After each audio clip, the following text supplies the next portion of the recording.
غلطة بسيطة ممكن تضيع مجهود سنين، والغلطة دي رغم بساطتها إلا إنها كفيلة تنسف قطيع كامل في أيام معدودة.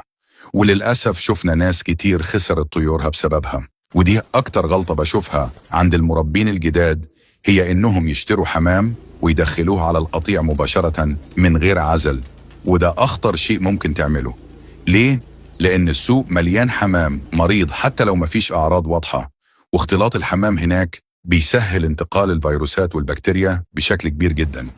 وبرضه لو هتشتري من غاوي ممكن تكون طيوره حاملة لمرض سواء يعرف أو ما يعرفش، وده كفيل إنه ينقل العدوى عندك ويبوظ لك عنبر كامل من الطيور. غير كده كل قطيع متكيف ومتأقلم مع بكتيريا وفيروسات معينة.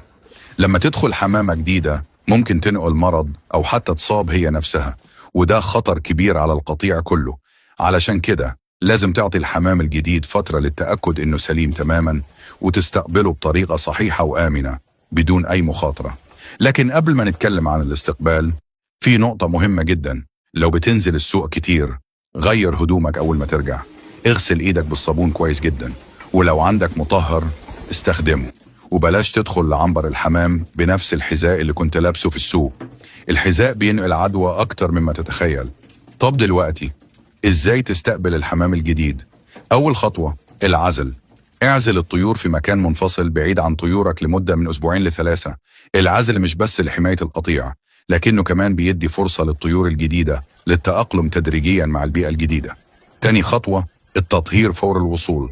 رشهم بمطهر قوي زي فيركون اس أو محلول برمنجانات البوتاسيوم من الصيدلية البشرية، سعره رخيص ومفعوله ممتاز. ثالث خطوة الدعم الغذائي والمكملات. خلال فترة العزل الطيور بتكون تحت ضغط من النقل والتغيير، ولازم تدعمها غذائيا وصحيا.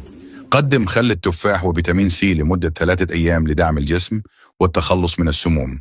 مضاد فيروسات لمدة 5 أيام لتعزيز مقاومة الجسم ومنع أي نشاط فيروسي.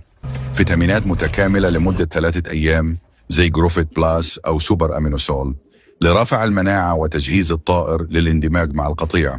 أملاح معدنية لمدة 3 أيام لتعويض أي نقص وتقوية الجسم بعد فترة النقل والضغط.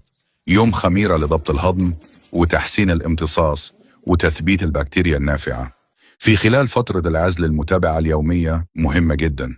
راقب نشاط الطيور، وهل الطيور بتتحرك كويس ولا لأ. راقب إقبالهم على الأكل والشرب. تابع شكل الزرع، لازم يكون مدور ومتماسك من غير أي إسهال. أي علامة على خمول، فقدان شهية أو أعراض غير طبيعية لازم تتعامل معها فورا وتستشير طبيب بيطري.